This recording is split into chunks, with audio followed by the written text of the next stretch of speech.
Bonjour à tous. Alors aujourd'hui, nous allons aborder l'une des fonctionnalités les plus importantes et les plus obligatoires d'un robot, après évidemment celle de bouger, c'est l'évitement. Et ça tombe bien parce que cet évitement regroupe les deux fonctionnalités primaires du robot, à savoir la perception de son environnement, pour savoir où se trouve le robot adverse, et la stratégie passive pour savoir qu'est-ce qu'on fait quand on capte ce robot adverse. Et la stratégie passive, actuellement, c'est simplement de s'arrêter. Donc on va voir comment est-ce qu'on fait pour arrêter le robot et le relancer juste après. Et pour cela, nous allons voir quelques capteurs qui sont les plus couramment utilisés lors de la compétition. Et pour faire ça, comme vous pouvez le voir, j'ai légèrement bricolé mon robot pour que on puisse avoir à la fois le cerveau Arduino et le cerveau Raspberry Pi. Ainsi, on continue le tuto de la façon suivante. D'abord, une façon assez simple et ensuite une façon un peu plus compliquée. Et évidemment, j'ai deux tirettes sur mon robot, ce qui n'est pas très orthodoxe, on va dire. Mais bon, j'ai ma tirette pour ma Raspberry et ma tirette pour l'Arduino. Alors, le premier capteur qu'on va voir, vous le connaissez déjà, c'est le petit switch classique. Alors, comment fonctionne ce switch? C'est très simple, on va prendre la grosse caméra et on va regarder ça de plus près. Alors, pour savoir comment fonctionne un switch, c'est très simple, trois quarts du temps, il y a le schéma directement gravé dessus. Nous avons trois bornes, la 1, la 2 et la 3, avec la 1 qui est la commune, la 2 qui est normalement commutée, c'est-à-dire c'est qu'elle relie en permanence à la borne 1, et la 3 qui elle est commutée quand on appuie dessus. On dit qu'elle est normalement ouverte parce que quand on n'appuie pas dessus, c'est ouvert. Et si on retourne au petit switch, on croise, on a le C pour dire commune, NO normalement ouverte, NC normalement commutée. Enfin normalement c'est en anglais, mais la traduction française fonctionne très bien. Et donc ce switch, on va simplement le coller à l'avant de notre robot grâce au petit pistol qui est ici. Et avec ce switch, qu'est-ce qu'on va faire? Simplement ce qu'on appelle des moustaches de chat. Et des moustaches de chat, qu'est-ce que c'est? C'est un capteur qui est à l'avant et qui va capter ce qu'il y a quelque chose. Alors évidemment, vu le débattement du switch ici qui est de quelques millimètres, c'est un peu restreint. Du coup, on va rajouter une moustache de chat, une cuillère, on va la coller dessus et du coup ça va donner beaucoup plus d'amplitude. Allez, je fais ça et je vous retrouve juste après. Bon, j'ai monté mon petit capteur et ma cuillère sur le devant de mon robot grâce à notre ami à tous, le pistocol. Et maintenant, on va voir comment est-ce qu'on branche tout ça au robot. Le branchement est très simple. On met tout sur la pin numéro 2. Il n'y a pas besoin de plus. Alors pourquoi la pin numéro 2? Parce que la pin numéro 2, comme la pin numéro 3, sur les Arduino, on a les interruptions qui fonctionnent dessus. Ainsi, le fonctionnement est assez simple. Quand on change d'état sur notre pin numéro 2, on lance le programme d'évitement qui est ici. Et dans cette fonction d'évitement, qu'est-ce qu'on a? Quand le signal est à 1, donc quand on capte quelque chose, on envoie le signal 0 à la carte moteur, ce qui fait que le robot va s'arrêter sur place. Et quand le signal change pour repasser à l'état bas, là, on renvoie la dernière consigne moteur envoyée au robot. Ainsi, quand on capte quelque chose, on lui dit de s'arrêter, et quand on capte plus rien, on lui dit qu'il peut à nouveau rouler. Allez, on branche la carte. Voilà. On transfère tout à la carte cerveau. C'est fait. Et on teste ça sur la table. Allez, c'est parti. Allez, testons ce premier système d'évitement.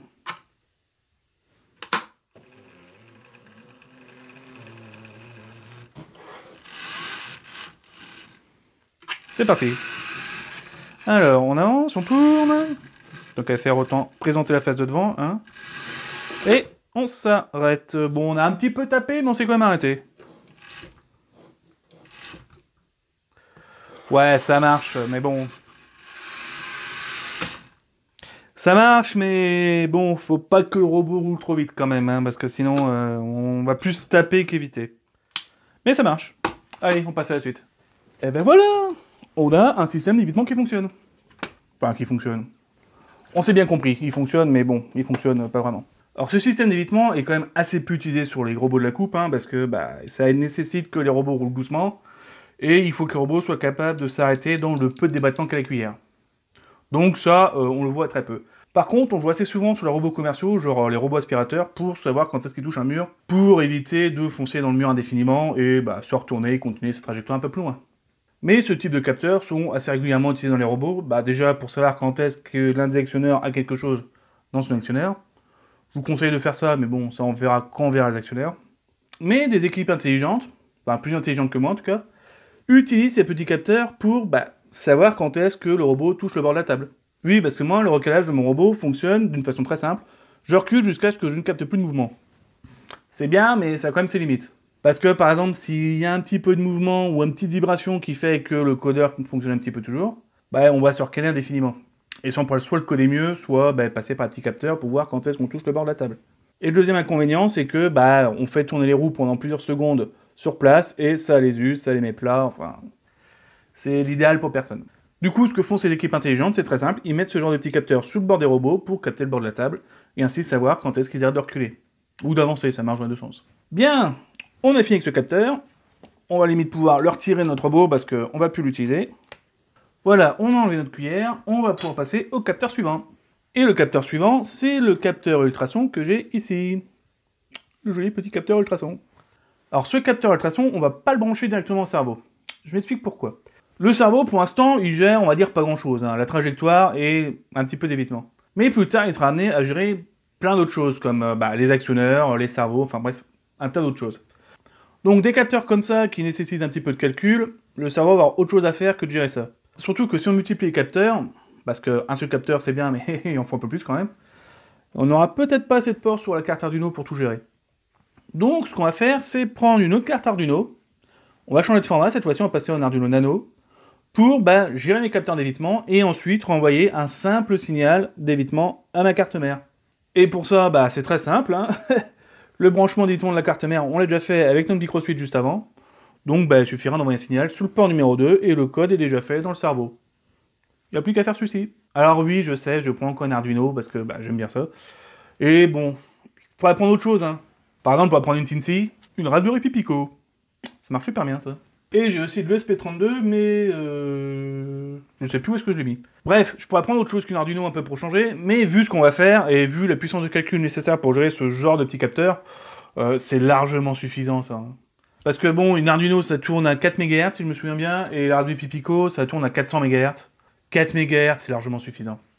Et encore, je suis même pas sûr, c'est peut-être 16, mais bref, on s'en fout. Donc comment fonctionnent ces capteurs? Eh ben ça fonctionne comme les sonars de sous-marins. C'est-à-dire qu'on a un signal qui est envoyé par le transducteur qui est à droite ou à gauche, par l'un des deux transducteurs. Ce signal, c'est un signal sonore, c'est un signal ultrason, pour être plus précis. Ensuite, ce signal est réfléchi par l'obstacle et revient à l'oreille qui est le deuxième transducteur. Ce genre de capteur est assez souvent utilisé parce que déjà il permet de capter à distance et il capte relativement bien, faut pas se le cacher.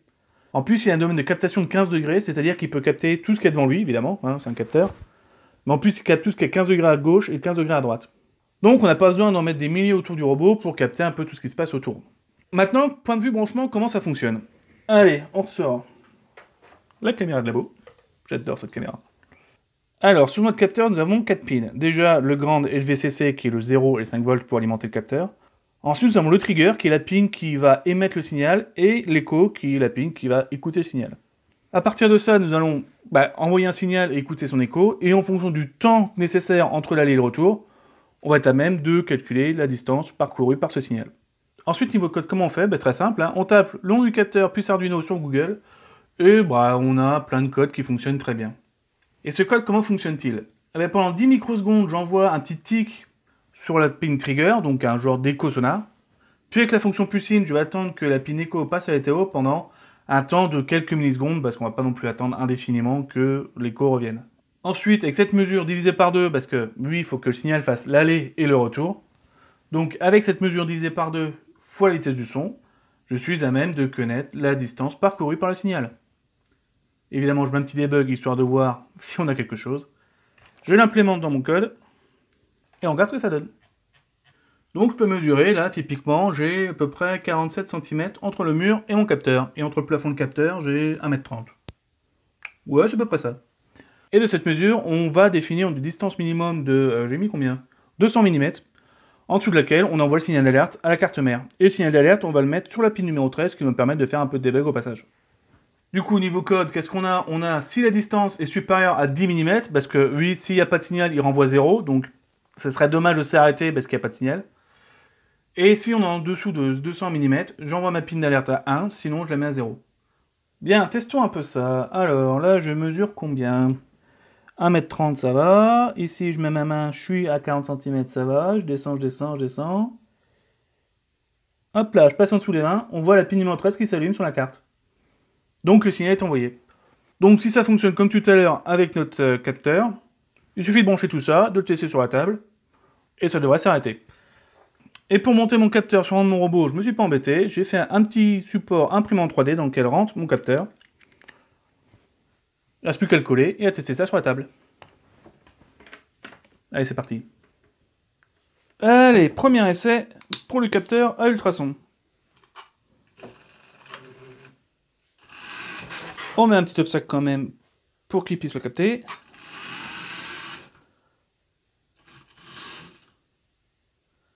Oula, il a un peu de mal, hein.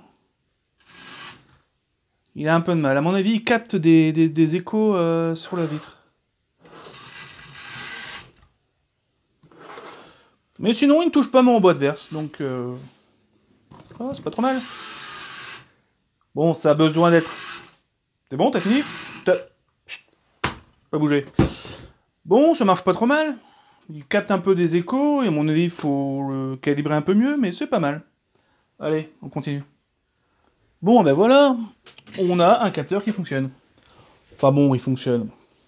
Il n'est pas exempt de tout défaut non plus. Hein. Alors l'un des principaux défauts de ce capteur, bah, c'est qu'il est très basique, voire même un peu trop basique. C'est-à-dire que bah, il écoute un écho, mais rien ne lui dit que c'est son écho. Ce que je veux dire par là, c'est que bah, avec ce genre de capteur, on capte tous les échos qui passent par là. C'est-à-dire bah, tous les échos de fond de salle ou de fond de table qui arrivent pile poil au mauvais moment, qui nous font des mesures faussées, ou tout simplement les échos des capteurs du robot d'en face. Et ça arrive très souvent que les robots se plantent à cause de ça. Et pour ça, il y a deux solutions.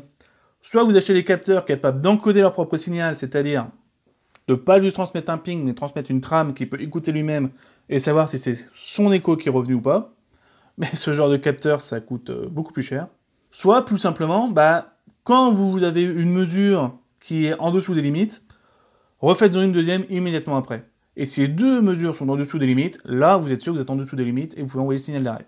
Alors oui, ça va légèrement ralentir l'émission du signal d'alerte, mais bon, on envoie un signal tous les 10 millisecondes, donc bon, au pire, on va attendre 20 millisecondes avant d'envoyer le signal d'alerte. Ça va, c'est tolérable. Un autre défaut auquel n'est pas du tout exempt ce genre de capteur, bah, c'est qu'il faut qu'il y ait une surface en face à réfléchir. Et j'entends par là une surface quand même relativement plane. Moi, par exemple, j'utilise un carton en mettant bien devant lui, mais je sais d'expérience que si le carton est en travers ou bien en angle, les échos repartent sur les côtés et le capteur capte pas grand-chose. Et ceci est une technique des arbitres pour ne pas homologuer vos robots si vous embêtez un peu trop.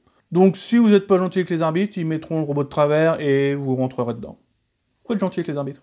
Alors ne pas rentrer en robot adverse c'est bien, mais si on peut aider le robot adverse à pas vous rentrer dedans, c'est bien aussi. Et pour ceci, je vous conseille de faire une jolie petite carrosserie pour votre robot. Alors pour ça, vous pouvez utiliser à peu près tout ce que vous voulez. Hein. Moi, c'est des cartons de pizza parce que bah, c'est le robot en carton. Mais il y en a qui utilisent des plaques en plexiglas ou de la fibre de carbone ou peu importe.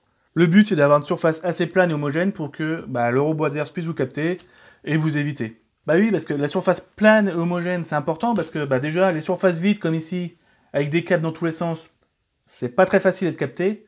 Et je vous parle même pas des robots en Lego avec plein de petits trous dedans. Ça, pour les ultrations, c'est un enfer, ils vous voient jamais. Ou un petit peu, ou pas du tout. Enfin, c'est qui tout double. Donc mettez des surfaces planes et réfléchissantes sur vos robots. Mieux vaut qu'on voit votre robot plutôt qu'on le détruise sur la table. Donc pensez à la carrosserie. Bien, deuxième grand classique de la coupe, les capteurs infrarouges comme celui-ci. On appelle ça souvent des Sharp ou des références un peu bizarres que je vais vous mettre ici. Alors ces capteurs infrarouges, c'est pas comme les sonars ici. Avec le premier œil, il va envoyer un faisceau infrarouge et avec le deuxième, il va essayer de le capter pour calculer la distance. Je vous mets le petit schéma là que j'ai trouvé sur la datasheet du constructeur, ce sera plus simple. Et la sortie de ce capteur, c'est pas du tout un signal écho comme celui-ci, mais c'est une sortie analogique. Autrement dit, on va avoir une valeur qui va varier entre 0 et 5 volts en fonction de la distance. Et cette fonction n'est pas du tout linéaire. Alors nous, ce qu'on va faire, c'est monter ça sur le robot, faire des mesures de valeurs retournées en fonction de la distance, et ensuite déterminer un seuil de captation. Et vu le schéma, le seuil va être inversé, c'est-à-dire que si on est au-dessus d'une certaine valeur, alors on est trop près, et là on envoie le signal d'alerte. Et petite astuce, pour ce genre de capteur, je vous conseille de faire des supports en œillère, c'est-à-dire des supports comme celui-ci avec un petit... On ne voyait pas très bien. C'est-à-dire des supports comme celui-ci, où vous avez votre capteur qui vient se poser comme ça, et qui se trouve au fond d'un tunnel, ou d'une œillère, vous savez, comme les chevaux, pour qu'on ne puisse pas regarder sur les côtés. Alors pourquoi faire ce genre de protection? Parce que ce genre de capteurs sont très sensibles aux infrarouges. Et les infrarouges sur la table, il va y en avoir partout. Déjà, potentiellement les capteurs du robot d'en face, hein. Et ensuite, l'éclairage de la table qui va inonder la table d'infrarouge, et quand ce genre de capteur est saturé d'infrarouge, il tombe en rideau, et il ne sait plus où il est, et il envoie des alertes à tout bout de champ. Et pour avoir déjà vu beaucoup de robots se bloquer sur la table parce que ce genre de capteur captait rien du tout, mettez une œillère. Alors, j'ai monté le capteur sur le robot grâce à notre ami pistocol, comme d'habitude. Je l'ai branché sur ma carte de détection sur la pin analogique numéro 0. Et ensuite, niveau code, c'est une simple lecture analogique. Allez, on envoie, on regarde ce que ça donne, et on a nos valeurs. Alors, je vais prendre quelque chose pour simuler le robot adverse, je sais pas, un morceau de carton par exemple. Et je vais m'avancer jusqu'au seuil de détection, qui est à peu près ici pour mon ultrason. Donc 200 mm. Et à 200 mm, nous sommes à peu près à 200 sur la lecture analogique. Et ben c'est parfait, j'ai mon seuil de détection, je n'ai plus qu'à l'ajouter dans mes conditions d'envoi de signal d'alerte. On envoie ça sur la carte, voilà. Et on teste ça sur la table. Allez, c'est parti. Allez, c'est parti pour tester le capteur infrarouge.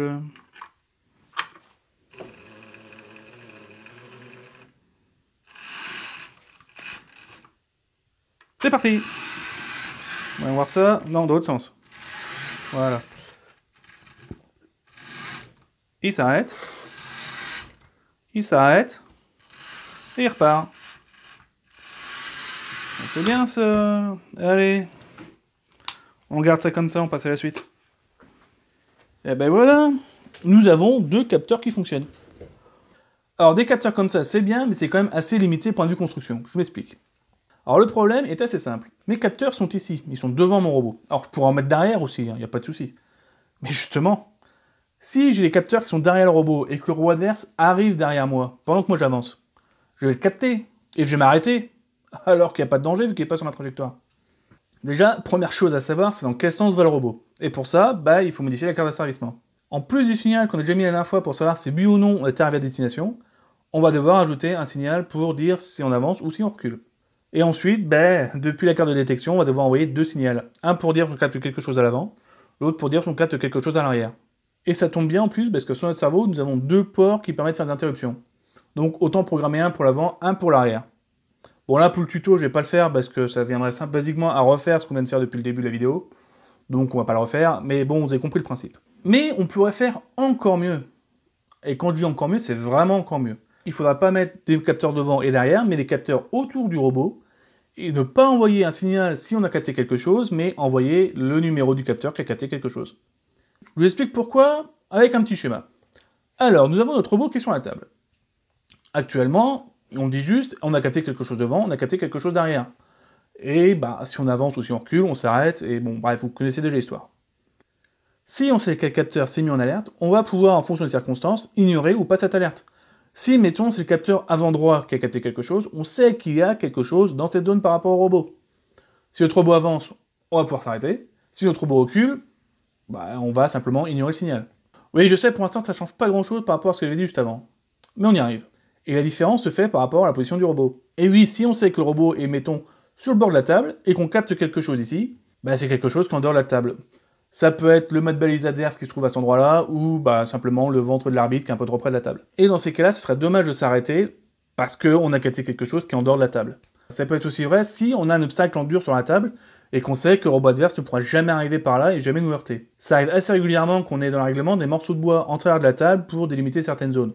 Et donc on sait que si on capte le robot adverse au-delà de ce taquet, il n'arrivera jamais jusqu'à nous pour nous taper. Donc on peut ignorer ce signal. Mais c'est encore mieux, nécessite la position du robot. Et la carte cerveau, pour l'instant, n'a pas la position du robot. Du coup, il faudrait modifier tout pour récupérer... Enfin bref, vous avez compris. Par contre, quelque chose qui a la position du robot, c'est le cerveau Raspberry Pi. Et du coup, c'est ce qu'on va utiliser maintenant. Alors, première modification à faire, et assez simple, c'est sur ma carte de détection, c'est de renvoyer le numéro du capteur qui a détecté le signal.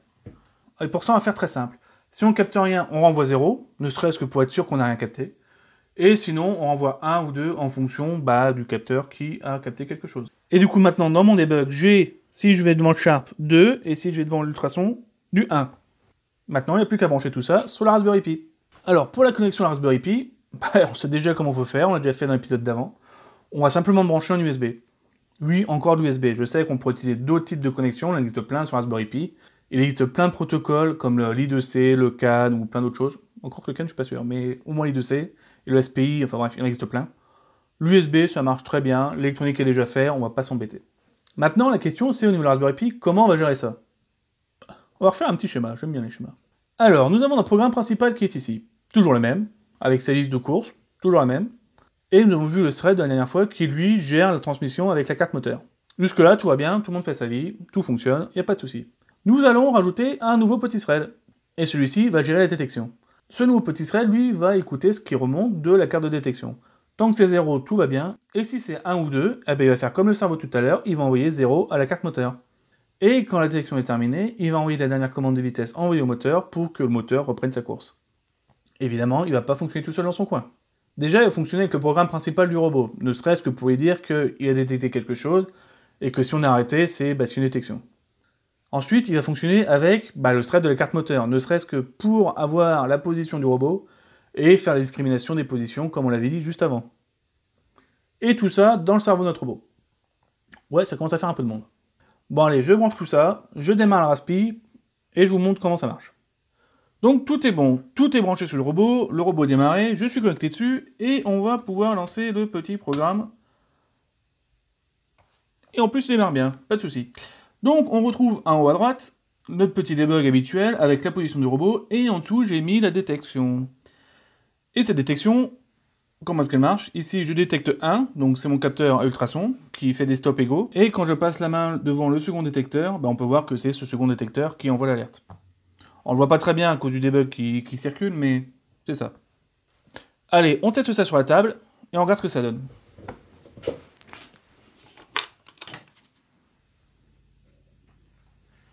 Allez, testons l'intégration de capteur sur la Raspberry Pi.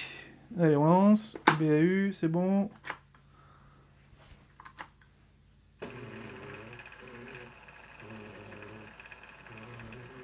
Allez, voilà. Allez, on fait notre boucle. Et normalement, si tout se passe bien, arrêt d'urgence. Oh, il a capté un écho. Oh, mince alors. Comme je disais tout à l'heure, c'est un peu limité à des fois les capteurs ultrasons. Allez, on exécute, on essaye.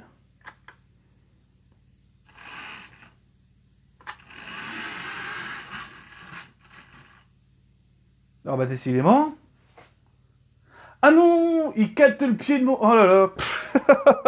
Il capte le pied de la caméra. Ah merde. Allez, on essaye au cas où. Sur un coup de chance, ça pourrait passer. Allez.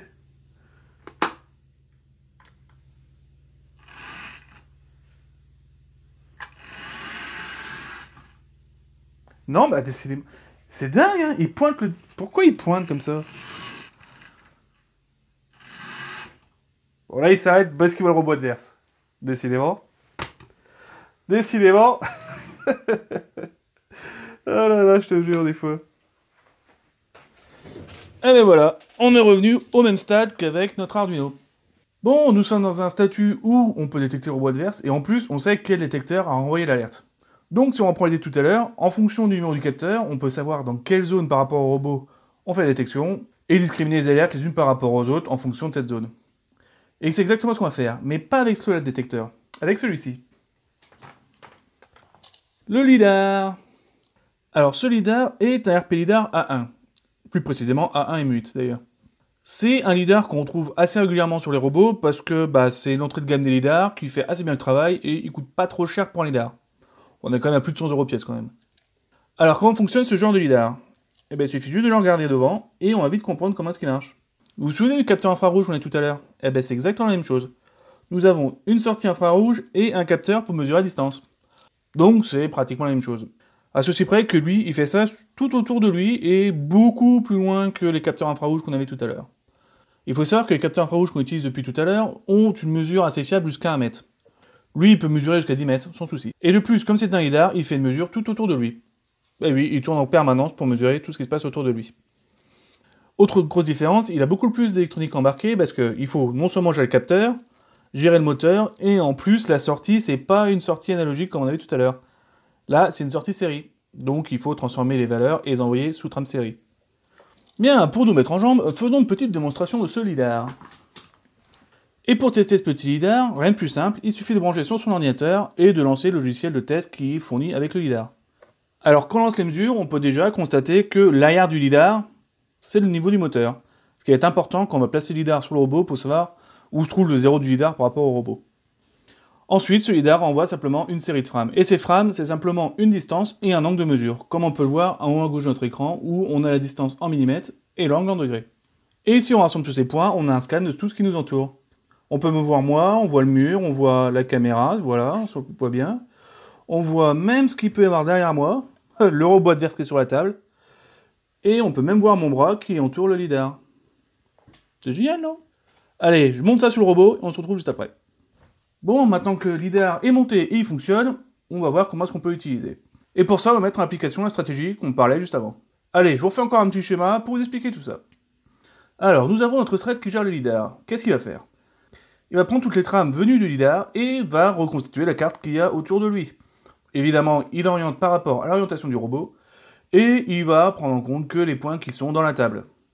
Parce que oui, comme d'habitude, prendre en compte ce qu'il y a en dehors de la table ne sert pas à grand chose. Voir où se trouve l'arbitre ou où se trouvent les mat balises, pour l'instant, on s'en moque complètement.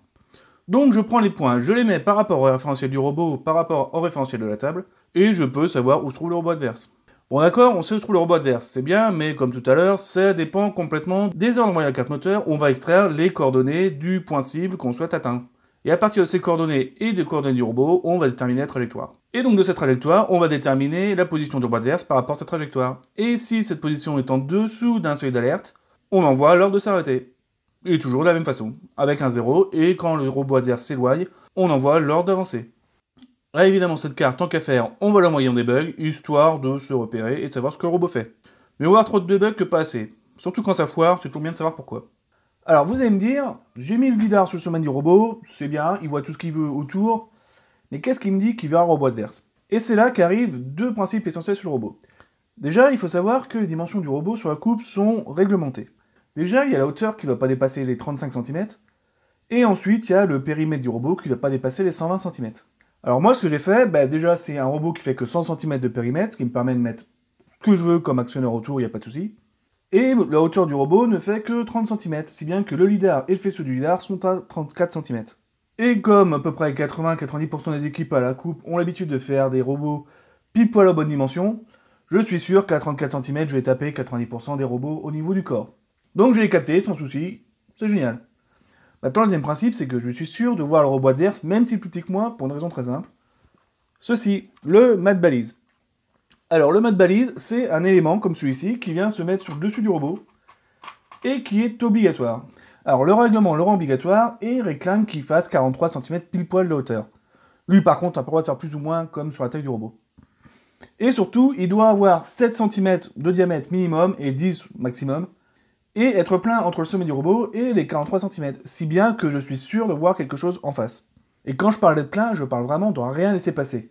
Parce que là, on a un petit jour entre le lidar et le sommet du robot, et même entre le lidar et le mat balise ici, j'ai 2-3 mm. Alors ça paraît pas grand chose, mais il faut savoir qu'un faisceau d'un lidar, c'est un faisceau infrarouge, plus précisément un laser infrarouge, qui fait 1 mm, et encore, ça se trouve peut-être même moins. Et il suffit que ce millimètre passe ici, et le robot adverse ne vous verra plus. Comme je disais tout à l'heure avec la carrosserie, c'est aussi important de voir que d'être vu. Donc vraiment, comblez ces petits trous ici avec ce que vous voulez, genre du scotch à peindre ou quoi que ce soit, pour que le robot adverse puisse vous voir. Parce que oui, le coup du faisceau qui passe ici, ça s'est déjà vu à la coupe, et il y a eu des chocs entre robots à cause de ça.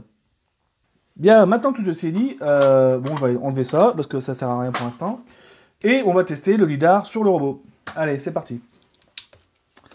Bien, le robot est branché, je suis connecté dessus, tout est démarré, on va pouvoir démarrer le programme. Alors, il met des stops de partout, mais c'est un petit peu normal, parce qu'on a un petit peu trop près du mur. Mais on peut déjà voir que le lidar, lui, fonctionne très bien. Alors déjà, en debug, on peut voir les petits points bleus ici, c'est la trace du mur qui est devant lui, et le cercle rouge, c'est simplement le robot adverse qui est trop près par rapport à la trajectoire qui est ici en jaune. Du coup, il va envoyer des stops de partout, comme on peut voir derrière. Ça marche plutôt bien. Allez, maintenant, on débranche tout et on teste ça sur la table.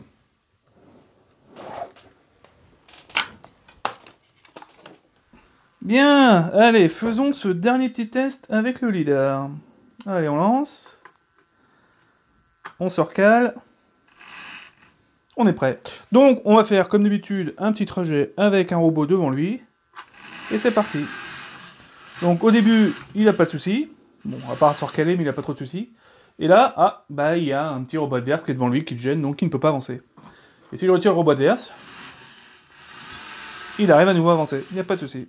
Par contre, si le robot adverse est derrière lui, il le capte quand même, il n'y a pas de souci, mais il s'en manque un petit peu, vu qu'il est derrière lui et pas sur sa trajectoire. Parfait, allez hop, on retourne sur le bureau. Et ben voilà, on a un lidar qui fonctionne et un robot qui s'arrête quand on voit quelque chose. C'est génial. Bon, et ben maintenant, on a vu plusieurs systèmes d'évitement, lequel est-ce que je vous conseille le plus? Eh ben en fait, je vous conseille de faire un mixte des trois. Alors pourquoi? Eh ben simplement, se baser que sur un seul système d'évitement, c'est hasardeux, on va pas se le cacher. Parce que si on se base par exemple que sur le lidar pour voir ce qu'il y a autour, ça peut être pas mal, mais si le lidar plante ou si le robot adverse n'est pas assez visible, son map de balise n'est pas bien ou quoi que ce soit, on va avoir un évitement défectueux. Donc mieux en avoir plusieurs, comme ça, s'il y en a un qui plante, on a des systèmes redondants, et on captera toujours quelque chose. Mieux avoir trop d'alertes que pas assez, ça évite simplement de se planter sur la table et de se prendre des pénalités. Bon voilà, j'ai un robot qui roule, qui est capable de faire ses chemins sur sa table comme il le souhaite, de capter le robot adverse et de l'éviter. J'ai une base... Ah, il manque juste ça. Eh ben, j'ai une base roulante qui est homologable. Je peux le présenter dès demain aux homologations, il passera sans souci. Et s'il peut que je fasse un programme qui pousse quelques points là où il faut, je pourrais à la limite gagner quelques matchs. Oui, juste pousser rapporte pas grand chose. Et pour apporter plus de points, il faut faire quelque chose avec cette base, en rajoutant des actionnaires par exemple. Mais ça on le verra la prochaine fois. Allez, amusez-vous bien avec vos robots. Alors ce lidar, c'est un RP lidar... Ah, hop là.